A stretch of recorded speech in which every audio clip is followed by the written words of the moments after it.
Once you've drawn all the lines that we practiced in class, then we're gonna add some color to it using watercolors. I'm gonna show you how to do the watercolors, and if you don't have them, I will show you a marker option at the very end. So the first thing that we want to understand is that watercolors are dry. So these are dry. These are called cakes.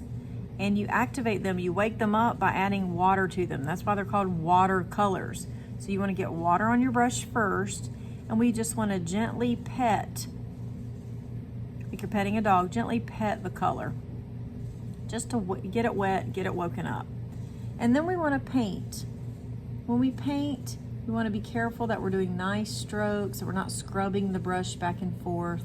When my paintbrush runs out of color, then it's time for me to dip it in the water, pet it a couple times, and then brush.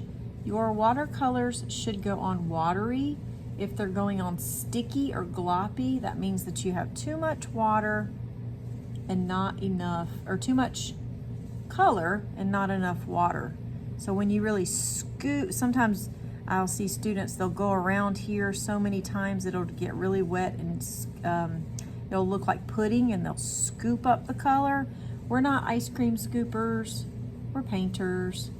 So we're just gonna gently get the water, just tap it on there. And I'm using yellow first because I always go lightest to darkest. And this one has the black in it, but when you get yours at school, it actually will not have the black in it. We very rarely have a need for black watercolors.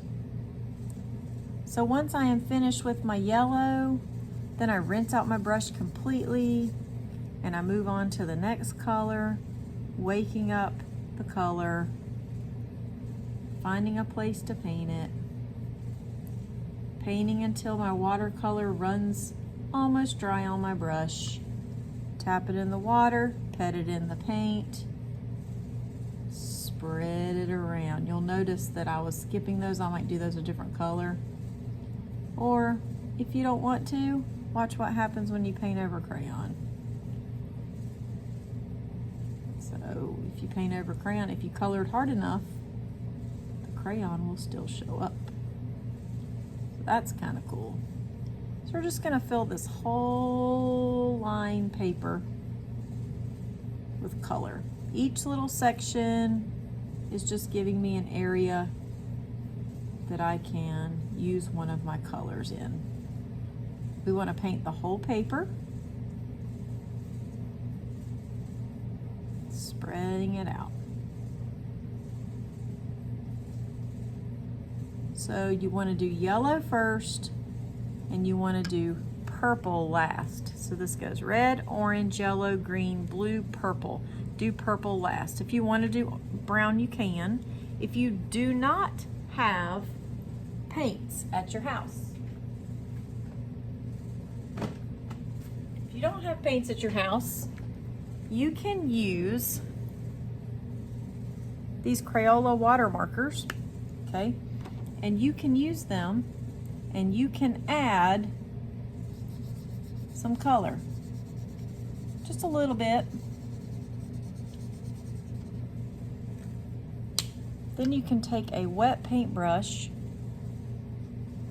and you can turn these into watercolors. So Crayola markers can be turned into watercolors. So if you do not have watercolor paints, but you have Crayola markers, you have watercolors. So that's how we complete our project.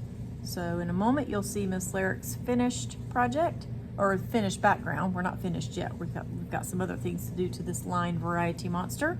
We're gonna add color to the whole paper. So before I show you the finished, I wanted to come back on and show you what happens with purple. Purple only needs a little bit of paint. When you pet this paint so many times and it comes out dark like that, that is way too dark. If that happens, get some water and spread it out. Okay, just get some water and spread it out. Purple needs just a little bit of color, not a whole lot. So when your whole entire background is painted, like this one, make sure you snap a picture and send it to Miss Lyric, or send it in the Canvas email to the left of your dashboard.